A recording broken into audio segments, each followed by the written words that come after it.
Hello everyone, Brett McCrae here with your Northern Ag Report.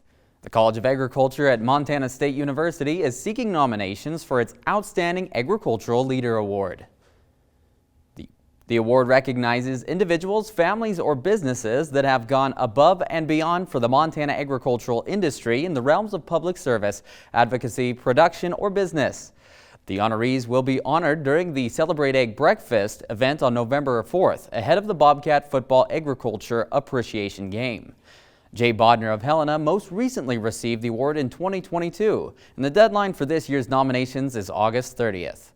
The U.S. Cattlemen's Association is applauding the introduction of the Deregulating Restrictions on Interstate Vehicles and 18-Wheelers, or DRIVE Act.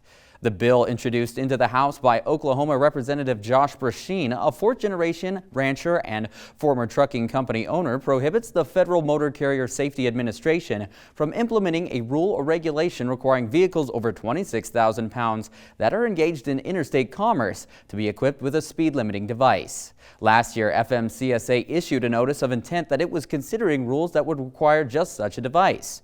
The legislation is co-sponsored by Montana's Representative Matt Rosendale.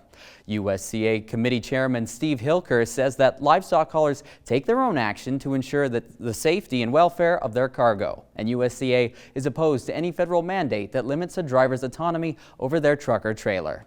Back in an hour with your markets. We asked Montana farmer Walt Sales about the challenges of mental health in agriculture.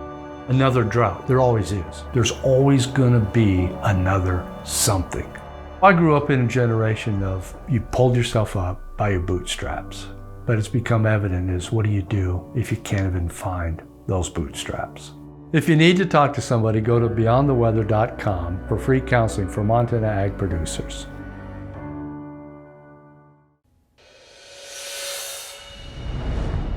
Hello everyone, Brett McCrae back with more ag news and markets. Last week, the Agriculture Marketing Service issued notifications revealing a massive fraudulent cattle scheme allegedly orchestrated by a Kentucky cattleman. Sources told drovers beginning 6 years ago, Brian McLean of Benton, Kentucky, promised investors a 30% return on their investment in his cattle operations. Some stakeholders did indeed see substantial profits, but were apparently paid with borrowed money. Drovers reports that discrepancies were discovered when McLean's lender, Rabo Agri-Finance, became suspicious and subsequently found only 10,000 cattle in inventory compared to an on-paper figure of 88,000 head. The USDA AMS said last week that unpaid sellers associated with McLean's businesses should promptly file dealer trust claims. The cattle market was under pressure again last week from lower cash bids for fat cattle, a situation that may not change this week, with packers padding their inventory with supplies on a deferred schedule. At the Glasgow stockyards last week, the weigh-up market was steady to a little lower. Cows from 82 up to 102, bulls from 110 up to 126 per hundredweight. At the Newell sheep yards, slaughter lambs from 60 to 90 pounds sold from 155 to 186. Local wheat varieties were higher on the board Monday as traders took a look at crop progress reports and fear that some of the worst winter wheat conditions in the last 30 years may have an impact on domestic supply. That's all for your Ag Report. Have a great day.